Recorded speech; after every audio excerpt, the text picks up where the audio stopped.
afternoon and welcome to our January Work Design webinar. I'm Natalie Grasso, Senior Editor for Work Design Magazine, and we're thrilled to have you here for today's presentation. Joining us momentarily to present Applying Predictive Analytics to Decisions About Your Workplace will be Michael Housman, Workforce Scientist and Chief Analytics Officer at Cornerstone OnDemand, and Andrew Knight, an Assistant Professor of Organizational Behavior at Washington University in St. Louis. Before we begin, a few housekeeping items. For the first time, our presenters have added a few polls to the presentation, so be sure to add your 2 cents when those pop up on your screen. Your answers will be used to illustrate some of the points covered in the talk. Also, Michael and Andrew will take time at the end of the talk to address your questions, so feel free to submit them via the question box on your webinar panel at any time during the presentation. And finally, your feedback is so important to us in helping us to continue to serve you with fresh content like what you will hear today. We'll be circulating a quick survey and a follow-up email later this afternoon. Please take a few moments to fill that out. And now, without further ado, we'll hand it over to Michael and Andrew. Thanks again for being here and enjoy the webinar. Great. Thanks, Natalie. So today we'll be talking about applying predictive analytics to decisions about your workplace. And so in terms of the agenda that we're going to be running through, we'll start very broad. I just want to talk a little bit broadly about big data. What is it? How is it being used? What are the different applications? We'll talk about the value of big data. What can predictive analytics do for you? And what are the benefits that organizations have achieved by employing big data and predictive analytics applications? We'll then turn our attention specifically to HR, and we'll talk about how big data is being used to drive HR decision-making throughout the organization. At that point, I'll hand it off to Dr. Knight, and he'll be using a couple examples to show you how big data, coupled with some advanced kind of econometric methods, can help organizations understand workplace behavior, looking specifically at hand washing in hospitals as well as employee theft types of behavior. And then finally, I'll share with all of you some of the interesting insights that we've gleaned from our data over the course of mining it for a number of years. So interesting findings around toxic employees, the impact that weather has on employee performance, whether work-at-home employees stay longer and perform better. So why don't we just jump in, and we'll answer the question very quickly, what is big data? I put this slide up there. It's a little tongue-in-cheek, but the idea is that I'm sure as everyone is following the news and the media, we all hear a lot about big data and analytics, but at the end of the day, there aren't a lot that know exactly how to use it. It's still kind of being fully formed. And so just using some Excel spreadsheets, pulling them together and doing some very simple analysis and calling that project big data isn't really a big data initiative. And so we want to really dive in and understand, what is big data and how can it help the organization. So the way we like to define big data is in terms of the 3 V's, volume, variety, and velocity. So when we think specifically about HR, volume first represents just the amount of data that's being produced at regular intervals. It was previously the case that this data could be housed on local drives. It's now increasingly the case that they need to be housed on large servers. We're now talking about petabytes, and zettabytes of data. Likewise, in terms of the variety, previously we saw this data emerge primarily from HRMS, human resource management systems, maybe performance management systems, things like that. Nowadays, the data is coming from everywhere. It's coming from those two, as well as time and attendance systems. There's also unstructured data in the form of resume data, things like LinkedIn and Twitter. These data streams are emerging from a variety of different sources. And so now there exist the tools in order to integrate them into a single big data framework. And likewise, in terms of velocity, it was previously the case these databases weren't updated on a very regular interval. At most, we were talking about something like daily intervals. Now we're seeing data that's emerging by the day, hour, minute, second. If you think about things like Twitter data, again, these databases are growing exponentially in real time. And so that presents a real challenge, but also an opportunity to integrate the data and analyze it and try to make sense out of that noise. So the big data revolution, we've seen it hit a number of different industries in different sequences. So everyone, if they look at the top left corner, everyone's familiar with the Moneyball example, the way that the Oakland A's were pioneers within Major League Baseball in terms of using data and analytics to make better decisions around their talent, around decision making for their talent. So we've seen that same paradigm emerge in a number of different industries. Likewise, bottom left-hand corner, financial services has, for a number of decades, been using big data algorithms in order to make better decisions around how to issue credit. It really wasn't that long ago that banks, when someone applied for a loan, would call another bank and say, hey, what do you think about Bob as far as lending him some money? That's obviously not the case anymore. Nowadays, we realize that we can make more accurate decisions if we use all the data that we have at our disposal, and we can analyze someone's, say, credit history. We think about healthcare, and Dr. Knight's actually going to talk a little bit about healthcare examples, but evidence-based medicine is now making inroads within the healthcare industry. Previously, it was the case that if you were pregnant and arrived at the hospital and needed to give birth, the chance that you were given a cesarean section or not differed tenfold, simply by virtue of the doctor and the hospital that you visited. So we know that if you have a certain set of symptoms, we should ideally treat you in the same way. And so evidence-based healthcare has made a lot of inroads in terms of ensuring that those same practices and protocols are applied consistently across the patient population. And we're only recently now starting to see this same trend within workforce and HR issues. Again, previously, whether a single recruiter or another interviewed someone had a huge difference on whether that individual was hired or offered a job. We're now hoping to make those decisions much more consistent so that big data and analytics can inform decision-making throughout the employee life cycle. So let's shift gears and let's talk specifically about what predictive analytics can do for you. So now I'll open up a poll. We want to keep everyone engaged. So let's all answer the question, do you currently have or are you planning a big data initiative for your workforce in 2015? And it'll give everyone a minute. We'll hopefully open up the poll, and everyone can respond, and then we'll read back the results.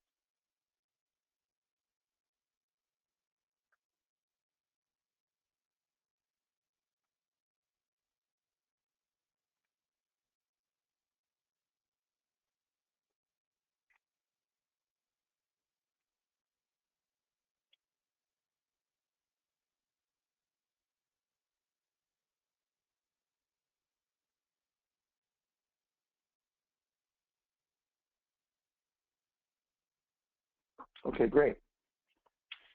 Excellent. Well, it looks like we have almost 50-50 split. So 45% indicated that they do. So obviously 55% indicated that they don't. That actually mirrors what we typically see. Again, we're seeing this big upsurge in interest in big data and analytics with respect to the workforce and HR, but it's still relatively early. The movement is kind of nascent. And so organizations are still exploring and figuring out how to engage in this, whether to make or buy. Again, we certainly by no means see a majority that are already going down this path. The reasons to engage in analytics are pretty obvious. There's a Bain study actually that emerged in the last year that looked at companies that were and were not using analytics and essentially divided them into 4 quartiles. So we had top quartile and bottom quartile in terms of being advanced with respect to analytics. And what they found is that organizations that were on the forefront were, first off, 2 times more likely to have top quartile financial performance. Not surprisingly, they were actually 5 times more likely to make decisions faster, to be more agile than their competition. Not surprisingly, operationally, they were 3 times more likely to execute on those decisions as they were intended. So they were able to follow through on their plans. And then likewise, again, no surprise, they were 2 times more likely to be using those data and analytic systems in order to make those decisions.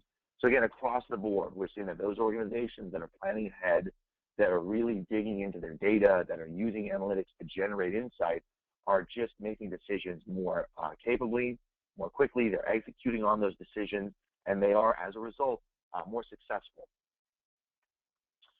So if we think specifically about HR predictive analytics, so workforce analytics application, we can see two different axes. First off, when we're looking at kind of that x-axis, we can think about generic use applications, but we can also look at applications that are very specific to the workforce. And then on that vertical axis, that y-axis, we have on one spectrum, we have kind of historical applications, so looking backwards at your data, how have we done year to date? And then where we really think that the future is it's thinking predictively about your data, not just saying what has my turnover been, but what is it likely to be in the future. And so within that quadrant, there are obviously applications that fall all over the place, but in the far left-hand corner, this is where I think most organizations tend to be using Excel reports, business intelligence tools. When we think specifically about the workforce, there are human capital management and talent management software applications, things like employee scorecards. But where we think the industry is really headed is workforce predictive analytics applications. So what-ifing tools that allow you to ask the question, well, what if I increase wages by a couple dollars an hour? Or what if I adjust my overtime policy? How is that likely to affect my attrition and my performance? And the goal is to really try to understand what are the drivers of those two things, of employee tenure and employee performance on the job. So if this is so valuable, then why is it so difficult? And there are really 5 challenges that we hear frequently that the HR, CHRO officer will say to the CFO. And so they fall into 5 buckets. CFO Magazine actually did a piece on this. So the first is simply, oops, let me back up. We have not matured enough to be doing predictive analytics. The second is was one that we actually hear often. We don't capture enough data to do the predictive analytic modeling. We need to wait and capture more data. Number 3 is we need to be making big investments in data technology and infrastructure in order to do predictive analytics. The fourth is that we can simply buy this sort of capability by investing in advanced BI solutions. And then fifth, we actually need the personnel. We need to hire a group of statisticians or economists or mathematicians to be doing the predictive modeling. And so for those of you who answered no to our last poll, we'll actually pose the question. I'd like to hear what people on the call think in terms of the biggest obstacle to using data in order to engage in predictive analytics. Again, I'll leave the poll open for about a minute, and we'll let people respond. And just as a reminder, it's number 1 is we haven't matured enough yet. Number 2 is we don't capture enough data. Number 3 is the need to make investments in infrastructure and big data technology. Fourth is simply, we think we can buy BI tools, and that's our plan. Or fifth is we need to hire a group of statisticians.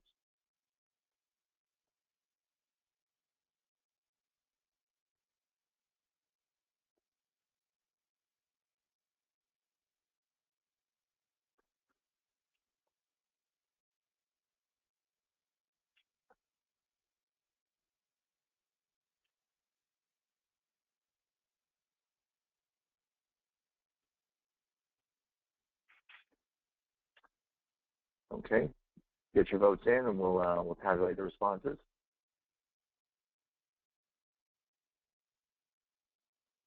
Great. So for each of the responses, first off, to number 1, we heard 27% endorse that. Number 2 was 33%. We don't capture enough data. Number 3, we need to make big investments in technology and infrastructure. That's another 27%. And then 7% answered yes to questions 4 and 5. Again, that generally confirms what we've heard speaking with organizations. And I will say, although a majority typically, or at least a plurality, tend to endorse option 2 and say we don't have enough data, I will say you'll be surprised that for most relatively large organizations, they are big data companies, whether they like to believe it or not, that when you start looking at where that data is housed. Now, again, the data may be housed in many different places, and it may take a fair amount of effort to pull it together, but we often find that data does exist, and it can absolutely be extracted and used to generate insight. And so let me just talk a little bit about how big data is being used to drive HR decisions, and then I'll hand it off to my colleague, Dr. Knight. So where we really think the rubber meets the road here is allowing this shift from reactive to proactive decision making. So as we're thinking about human resources issues, a lot of the times we think about kind of our previous experience. We think about, what are the drivers of employee tenure in the past, and what does our tenure and turnover look like? What are the things that are influencing customer experience, things like that. And where we think the industry is headed is taking a more proactive stance and asking questions like, what are the hires that I can bring on board that will deliver the best customer experience? How can I drive up customer satisfaction and net promoter by optimizing and incentivizing my frontline managers? Looking forward at how am I going to hit my year-over-year revenue targets? And so we make this point somewhat facetiously. We think the HR dashboard is dead. It's a valuable tool, or at least it has been, if the goal is to look backward. And if the goal is to understand, what are my sourcing trends and how has my sourcing influenced my pipeline, and what is my turnover been month over month, year over year, and what are my recruiting costs? Well, again, it's a valuable tool to achieve and answer those questions. But when you're trying to answer questions proactively, what you really need is faceted analysis that drives forward-looking insight. So again, the shift here is moving away from the what, what does my turnover look like, to the why and how do I make changes. And so when we dig into, for example, the drivers of tenure, we're able to get a very clear view of what are the low-hanging fruit and where are the areas that we really want to focus our attention in order to keep people longer and get them to perform better.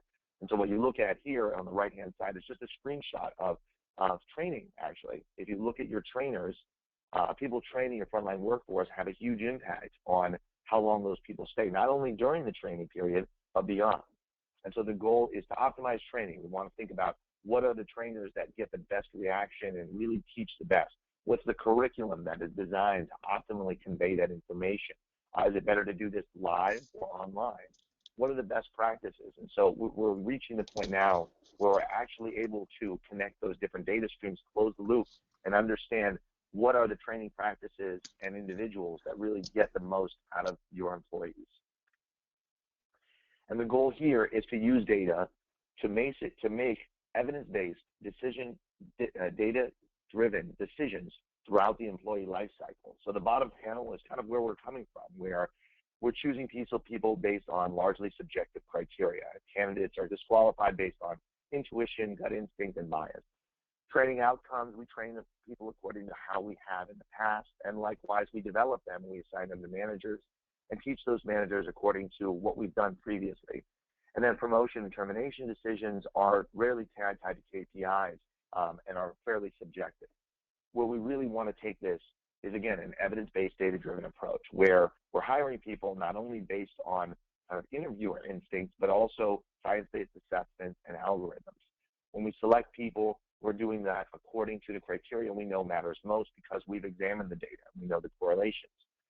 When we fine-tune people's management styles and training practices, we're doing that according to the best outcomes that we're able to achieve via those data, those correlations. And then finally, when we're making decisions around promotion or separation, we're tying those to the KPIs that truly matter to the business. So with that, what I actually want to do is hand it off to my esteemed colleague, Dr. Andrew Knight, who's an expert in organizational behavior, and he's going to be talking about a few examples of how data and analytics have been used to generate some really interesting insights about the workforce, and looking specifically at a couple examples around employee hand washing as well as employee theft. So Andrew, if you will. Okay, hello everybody. So as Mike mentioned, I'm going to share a couple examples that illustrate one approach, at least, to unlocking some of the knowledge that oftentimes exists in companies, either in large databases that folks already have, or simply in the behavior of people in the workplace. As Mike mentioned, sometimes organizations have data in-house, but may not have in-house expertise in things like research design, measurement, or statistics, or sometimes people simply don't have the time to to spend in mining data sets and extracting some of this knowledge. And so one approach, I'm housed in a university, and so one thing that my colleagues and I oftentimes do is partner with firms in order to work in a complementary way where we're solving research problems and at the same time addressing problems of interest to companies. So the first example of this kind of approach that I'll share with you touches on a problem in healthcare that stretches back over 150 years. This is a problem I'm showing there, the image of Ignaz Semmelweis, who back in 1847 took at least early approaches at using data and analytics to try to identify why some rates of maternal mortality, women dying through childbirth, were so much higher in some clinics than in others. And in particular, Semmelweis worked at Vienna General Hospital, which back in the 1800s had 2 clinics. And one of his clinics had a death rate that was anywhere between twice and 6 times higher than the other clinic. And so he used data to try to understand what the source of those elevated death rates were. And he also instituted a hand washing policy to reduce the high rates of death in one clinic. Now this continues to be an incredibly challenging problem today in hospitals and healthcare systems, where really still, people wash their hands about 50% of the time that they should. As you can see, this is a significant problem. Nearly 6% of healthcare acquired infections are fatal, and hand washing is one of the best ways to reduce healthcare acquired infections. There are also big savings potentially associated with reducing these infections and having people to wash their hands. If hospitals can increase compliance, and what that means is just when someone is supposed to wash his or her hands, that person washes hands. A 1% increase in compliance can yield almost $21,000 savings in unnecessary costs. So real potential for saving money here. So there are a few ways that organizations have attempted to measure hand washing compliance, and I'm just highlighting here really the old way that folks used to do this, which was an observational approach. You would literally have someone standing there with a clipboard in front of a hand washing station and monitoring and recording the number of times people walked past that station and either washed their hands or didn't. A pretty common rule in most hospitals is that if you enter a patient room, you should wash your hands upon entry, and you should again wash your hands when you leave that patient's room. Now, a new way for monitoring hand washing compliance in hospitals uses RFID technology. And so you see a physician standing in front of a hand washing station, and that technology actually marks whether or not the person has washed his hands in this case. So RFID technology, what this is doing is it's really providing a pretty continuous assessment of who is standing close to a hand washing station. So it's measuring proximity. This is far less obtrusive and far less costly than having someone stand there with a clipboard and monitor whether hand washing is happening. And what's great about this is that you can actually measure hand washing compliance with respect to each entry into a room and each exit. So think of it kind of like a tripwire. Each time someone is entering into the room, there is a trip that indicates the person's in the room, and likewise, each time someone exits the room, and the hand washing station itself records whether or not the person dispensed soap and washed his or her hands. So the study that I'll describe uses a database created from this technology. And so I think what's wonderful about this example, as well as the example I'll share with employee theft in a bit, is that this is a project that uses existing data. I think oftentimes in organizations we have knowledge that's kind of frozen or locked up in these data sets, and it takes some time and some effort and some work to extract that knowledge, and that's something that these projects do. In this particular project, we're using data from 37 hospitals and over 4,000 unique individuals. These folks are wearing these RFID tags that are embedded in their ID badges that monitor whether or not they're washing hands as they're going in and out of patient rooms. As you can see, this is a very large data set. We're talking about more than 14 million unique hand washing opportunities. And so this is truly a big data sort of problem to extract knowledge from these occurrences of entering and exiting patient rooms. With respect to analyses, this project used multi-level modeling, which is a regression-based approach. And really the goal here was to isolate the influence of different kinds of work demands that people face and how those work demands influence whether or not they wash their hands. And so we're treating hand washing compliance here just as a yes or no. Someone either did or did not wash hands upon entry or exit from a room. So I'm going to share just some graphs from this project that illustrate some of the findings. Again, this project is focused on work demands with the idea that as our work becomes more demanding, as we face kind of more onslaughts on our time, the longer we're at work, the more exhausted that we become, the less likely it is that we are going to follow established procedures and standards in the workplace. So the graph that you see here charts along the x-axis the number of hours since the start of someone's shift. So many shifts in healthcare are 12-hour shifts, and so what you see are kind of this decline of hand washing compliance. That's what we're measuring here. So did someone wash hands when supposed to? And what you see is a steady decline over the course of the workday in whether or not someone washes his or her hands. So the longer we're at work, the less likely we are to follow established rules and standards.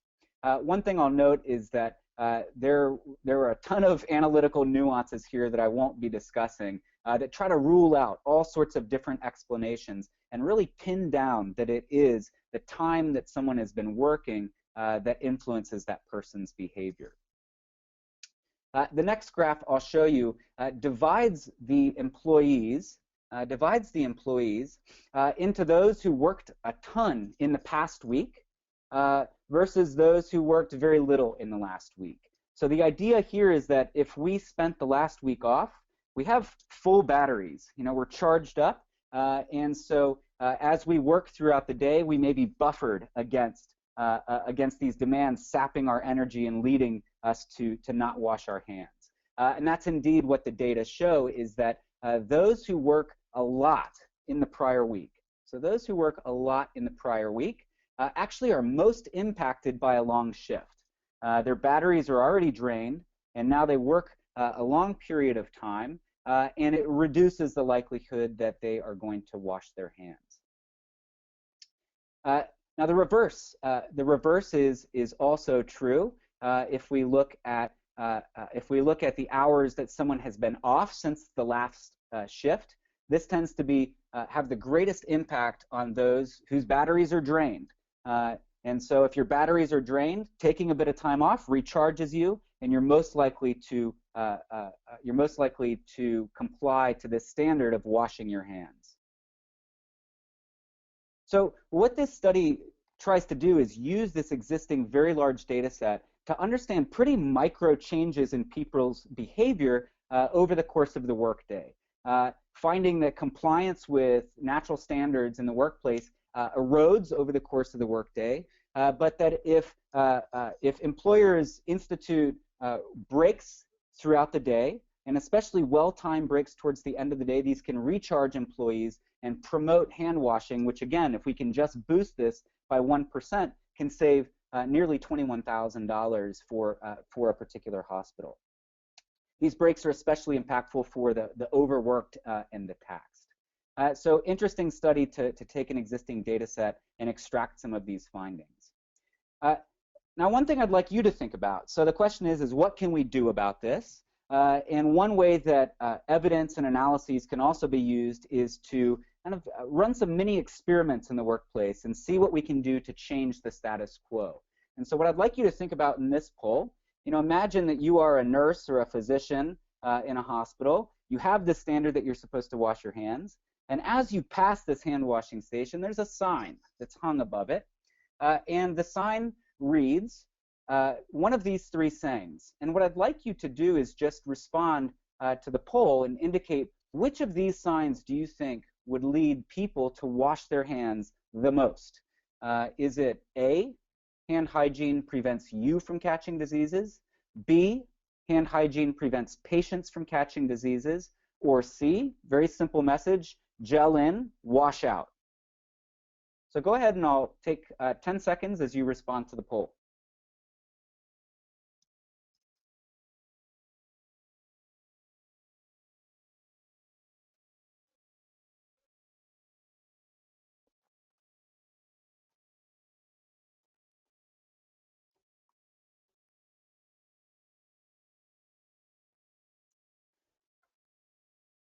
Okay, so what we have coming through for the results, 53% said A, hand hygiene prevents you from catching diseases.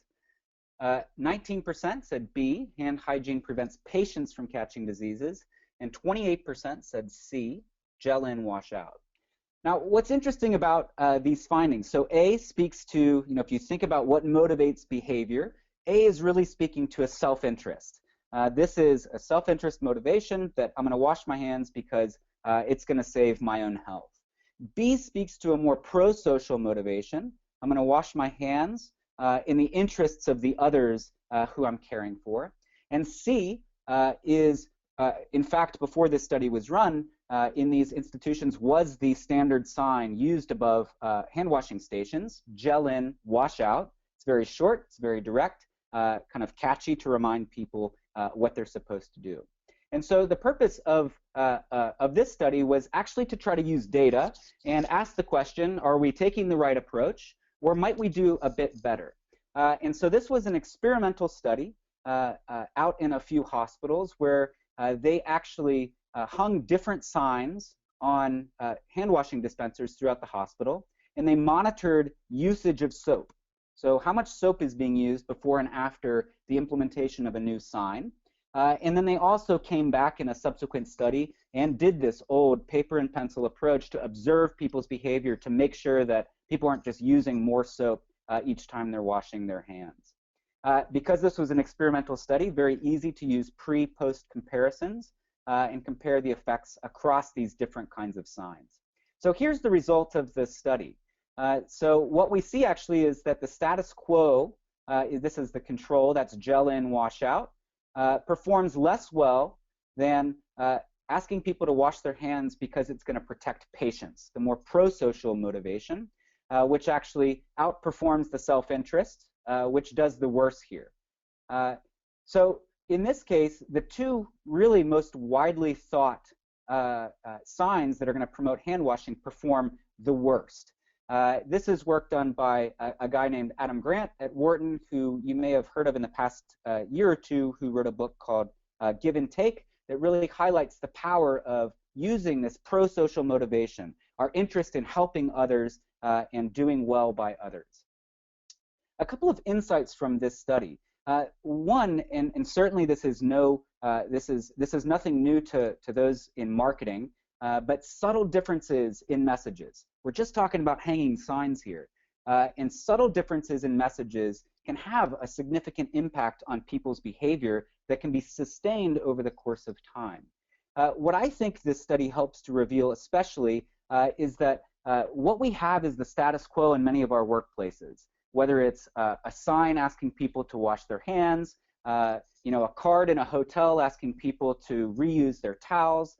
Oftentimes this status quo message, someone came up with this because he or she thought it was a good idea, but that may or may not be the case. And we can use data to validate, and we can use these small experiments to find a better way that better encourages the behavior that we hope to see. The second type of example that I'll share focuses on another very large problem in organizations, which is employee theft. Again, very costly problem. U.S. firms alone lose hundreds of billions of dollars each year to employee theft or fraud. Organizations, and please envision your own organization and your own approach to dealing with theft and fraud. Many different approaches to this problem. You can think about organizations that use very strict monitoring. So screening employees before they come into the workplace and as they exit a building, for example. Other organizations may use lax monitoring, but have very severe punishment for caught and verified instances of fraud. One very intriguing question, though, is what is the impact of instituting a monitoring program, not just on whether or not people steal, but also on how well they perform? And so we might think, for example, that instituting a monitoring policy might lead to some resentment among employees that leads them to withhold effort in the workplace. The study that I'll describe occurs within the context of casual restaurants. And so all these restaurants may or may not be in this data set, but you can think of things like Applebee's as a type of restaurant that this study examines.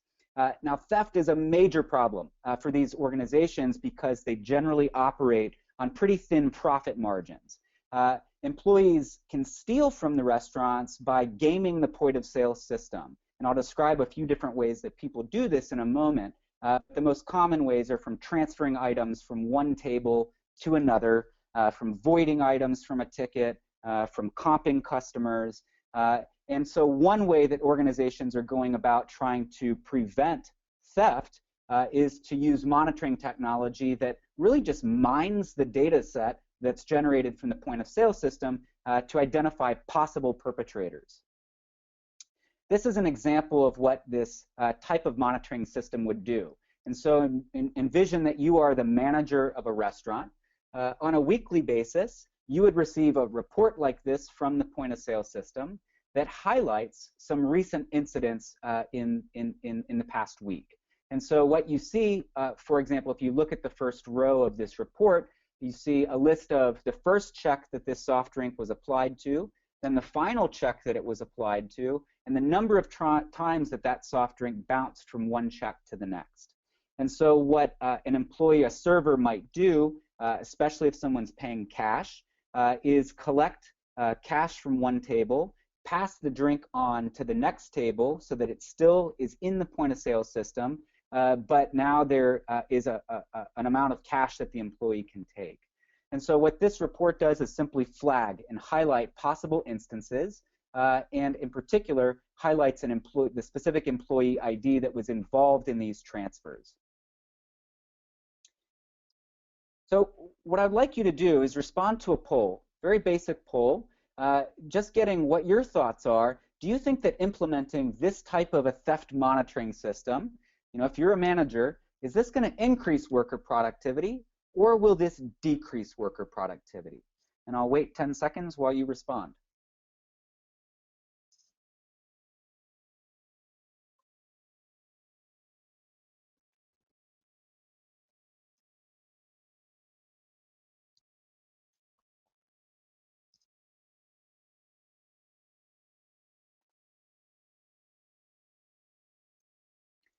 Okay, we're seeing an even split between audience members. 46% think that a theft monitoring system will increase worker productivity, and 54% think that theft monitoring system will decrease worker productivity. Again, some of the reasons why we might think this and why this is a valuable question to try to answer with data, there's a compelling reason to think that when there's theft monitoring, people aren't investing their time in stealing. And in fact, now they have to perform at a higher level to recoup whatever costs or whatever benefits they might have had from stealing before. In contrast, you might think that imposing this sort of monitoring system violates people's idea that the workplace respects me, values me, sees me as having integrity, and so I'm less committed, and I'm going to withhold that extra bit of effort that I usually give in going above and beyond the call of duty. So this project attempted to answer this question. What is the impact of using this kind of a theft monitoring system? The study looked at nearly 400 restaurant locations that implemented this monitoring technology. And what's great about this technology is that you can use it in a retrospective way. And so even though we implement the system, let's say on January 1st, 2010, we can actually apply these algorithms back to 2008. In the data in the point of sale system. And so you really can get a good understanding of how much theft was occurring in the past, before implementation, as well as afterwards. As you can see, again, this is a big data kind of analysis. We're using more than 400,000 worker week observations, more than 30,000 workers. This data set at the start is about 5 terabytes, so a very large data set.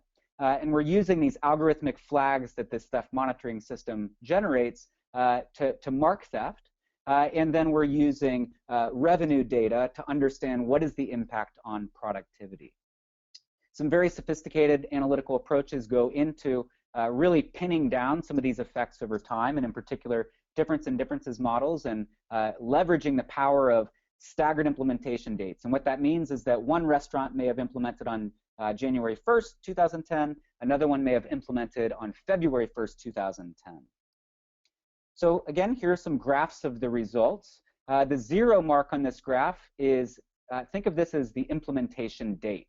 This is, when a restaurant implements, what happens to theft in this graph.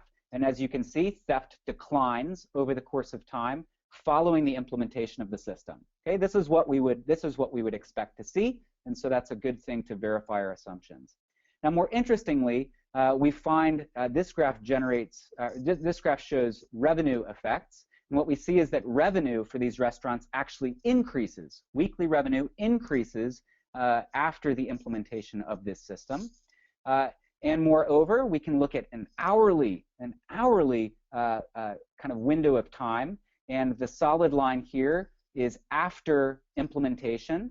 And what we see is that hourly checks are larger. Hourly checks are larger after implementation compared to before implementation. So we're finding that these restaurants are making more money after implementation than beforehand. And this is through revenues. This is people are spending more money. So what this study shows is that monitoring technology is effective both in reducing theft, so we're avoiding losses, but now we're also increasing worker productivity.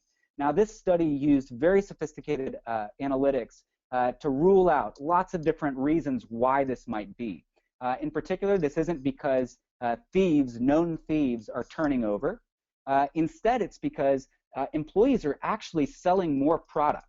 They're selling more product than they were before the implementation of this system. They're also achieving higher tip percentages. And so there are some spillover benefits for the employees themselves as they invest themselves in the workplace rather than perhaps engaging in some of this theft behavior. So again, this is an example of insights that are gleaned by analyzing existing available data and unlocking or unfreezing the knowledge that's there. Okay, I will pass it over now back to Mike to wrap it up. Great. Thanks very much, Andrew. Let me hold on one second. I'll share my screen. So with the time remaining, and that was really helpful, interesting stuff. It's always good to hear about these academic studies that have been conducted. We, as part of Cornerstone, have had the opportunity to generate similar work from some of our data. And so I know I talked a lot about kind of the workforce and HR, but a lot of the work we've actually done affects workplace decisions. And so what I'll be doing is sharing a few examples of some of the things we found that influence workforce outcomes vis-a-vis kind of the workplace that they worked in. So just by way of background, I should point out that we're sitting on a pretty big pile of data. So this is research we conducted that from data that spans 31 countries, 18 industries, and over 500 million performance records. And so before I jump into the results, I want to use another poll and ask the question, what do you think it is that influences workforce attrition the most? So what influences how long people stay? And the potential responses are workplace relationships, so your direct manager, the people on your team, things like that. Macroeconomic trends, the kind of prevailing economic climate, and whether unemployment's going up or down. Company practices, these would be practices around wages, shift, so things like that. Job characteristics, the nature of the job itself, whether it's customer facing, and potentially whether it's a work at home, remote, or on-site job. And then finally, worker characteristics. So these are kind of the knowledge, skills, and attributes that someone brings to the role themselves. So I'll leave it open for 30 seconds, and then we'll see where everyone lands.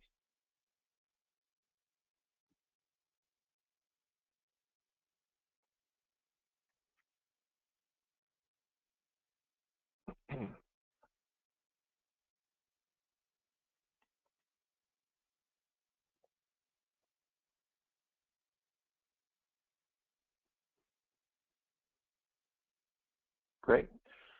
Okay, so with everyone, with those responses in, we actually have 60% that responded workplace relationships, 7% that said it was macroeconomic trends, 20% that said it was company practices, 3% that suggested it was the job characteristics, and then 10% that says it's worker characteristics. And so with that, I will say that we actually have a fairly enlightened group in that those percentages were pretty close. In fact, we find 54% of the what we call the variance in employee tenure is due to relationships with manager, coworkers. It's also location, like co-location, things like that. We see 16% attributable to macroeconomic trends, 11% to company practices, 11% again to job characteristics, and actually just 8% to the individual themselves and what they bring into the role. So what I'll do is focus specifically on some of the findings that we have found from that are directly relevant to kind of workplace design issues. So when we think about workplace relationships, again, we found a lot of trends around managers and coworkers. What we actually found is that toxic employees and the individuals on your team have a huge impact on attrition and performance. And so when we look at our data set, we found that of all the terminations that are in there, 3 to 5% are for reasons related to things like workplace violence, drug and alcohol abuse, sexual harassment, falsification of documents, and fraud. So this is pretty bad stuff. And what we found from studying these individuals, first, is that it's actually possible to identify them at the outset by administering an online assessment. But more importantly, when those individuals join a team, we see first that toxic behavior is contagious. We actually find that if you are on a team with a toxic employee, you are significantly more likely to engage in any of those toxic behaviors. But what's more, and again, this isn't surprising, is that voluntary attrition really skyrockets when one of those individuals is on your team. So your likelihood of wanting to depart the organization increases, I think it's about tenfold, if just one individual that's what we call quote unquote toxic is on your team. So, and those effects are even stronger when we're talking about co-location, when you actually sit next to that individual. And so, what we tell people is that when you're thinking about how to design the workplace or who to put on what team, you really need to think a lot about that team composition and be very careful about who's on what team and who's interacting with whom. So we'll talk about macroeconomic trends, but specifically we found that there's kind of good news, bad news here. So the good news is that the economy is improving. The bad news, however, is that not only do we see attrition rise when the economy is improving because people are finding better opportunities, but we've actually found that the quality of the worker that's looking for a job is slightly lower. And so we found for every 1% increase in the unemployment rate as the economy gets better, the likelihood that an employee who leaves will be high quality increases by 6%. And so it's just one of those things to think about as you're hiring when the economy improves. Want to be cognizant of who's looking for a job and potentially vetting those people a little bit more closely. So to the point about location and where we choose to locate offices, we found that weather conditions actually can positively and negatively impact performance. And so specifically, we found, this is no surprise, inclement weather is, of course, associated with lower schedule adherence, significantly higher absenteeism. But what's interesting is that we actually see an effect on things like employee productivity and customer satisfaction. So we found that in rainy and snowy weathers, we actually find that employee productivity drops, that people aren't getting as much done, and that's especially true when there's lightning present. We found that in colder temperatures, customer satisfaction is actually higher than it is in warmer temperatures. And actually the opposite is true when we're thinking about sales conversion. We're thinking about converting sales. Sales conversion figures tend to be higher in warmer temperatures. Now again, this doesn't necessarily, shouldn't be taken to mean that you should crank up the office thermostat if someone is on the phone selling products or services. But the idea is that in general, it's actually wise to take some of these things into consideration. If we're trying to locate a call center where people are doing outbound sales, might be better to locate that in a warmer temperature as opposed to where people are doing customer service or technical support. So I'll pose a question. We'll ask one more poll. When it comes to keeping workers on the job, what matters more? Is it A, distance to work, or B, proximity to area amenities, things like dry cleaning, groceries, things of those nature? So again, I'll leave the poll open for a few seconds and let everyone register their responses.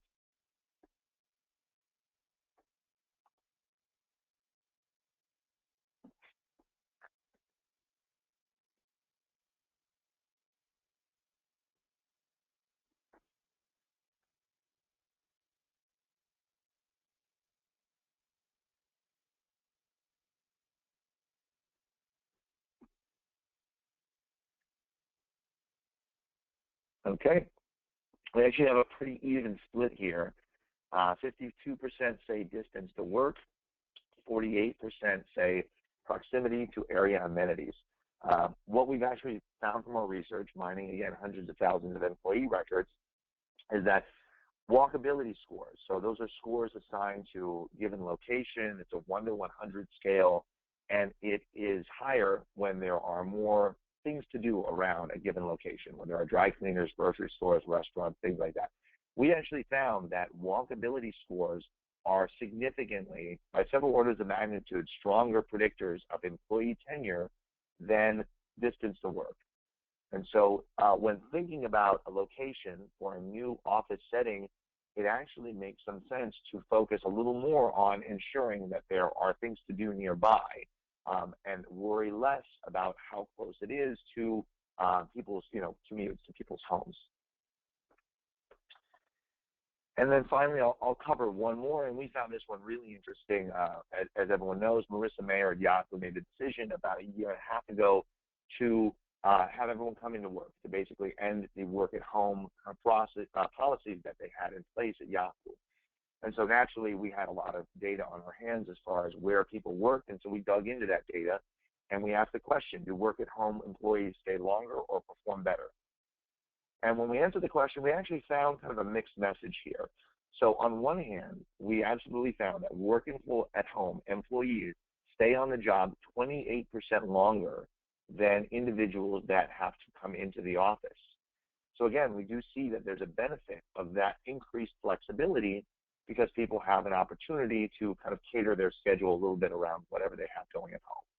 Now, on the other hand, we looked specifically at productivity, and we found that those individuals that work at home actually have lower productivity than those individuals who are working from the office. And what's interesting is that their productivity actually mirror each other for, I believe it's the first 90 to 100 days, at which point then we see a dip in the productivity for work-at-home employees, while individuals who come into the office actually consistently get better and better on the job. There are obviously learning curves involved. So again, one of those things where it makes sense to think about whether or not to have work-at-home policies dependent somewhat on the workforce outcomes that you're trying to achieve. Do you care more about keeping people around longer, or do you care about productivity a little bit more? So again, one of those workforce design issues that really can influence the bottom line in a very direct way.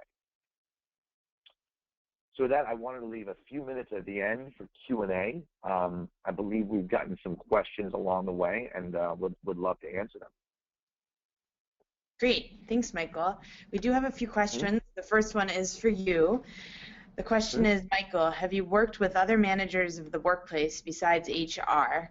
For example, facility managers, organizational designers, workplace strategists, or real estate advisors in the utilization of workforce predictive analytics and applying it to workplace strategy, design, and management?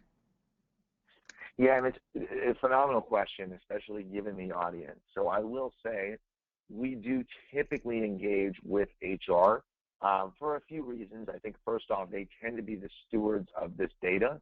And so naturally, they're the ones that we end up engaging with when we're talking about pulling the data in our systems and then applying, our predictive analytics suite to it. There's also kind of budget there for initiatives like this. But what I wanted to do at the end was give a few examples of how some of those insights very clearly affect facilities managers and people more concerned with the workplace when we're thinking about where to locate an office, or how to position cubicles and who should sit next to whom, or when we're thinking about things like temperature, or when we're thinking about whether people should be allowed to work at home or switch desks and offices. All of those policies are ones that I think are made outside the realm of HR, that are made by these individuals that are focused primarily on workplace design. However, again, because we haven't had the opportunity to interact with those individuals, I think there's a real opportunity here for those two groups to really work together in order to leverage this data into insight that can then drive better performance vis-a-vis these decisions that are being made along the line, all along the way. I've talked to Dr. Knight about this, but things like standing versus seated desks, all of these have very direct implications on how productive your workforce is. And so if it's possible to identify which is a better outcome and then try to optimize for that outcome, I think there are some real tangible benefits that can be achieved by the two groups kind of working together in lockstep.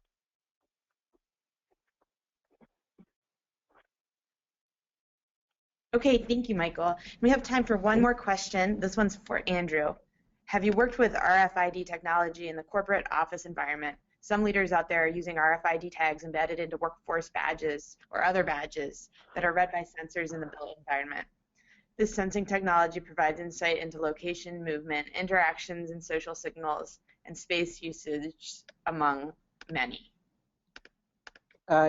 Yes, I have used a variety of different kinds of sensors that rely on different kinds of technology, whether it's RFID, Bluetooth, which can also give proximity for worn sensors, as well as infrared sensors that when two people are interacting face-to-face will mark interactions. And I'll highlight just a few takeaways from using some of those technologies.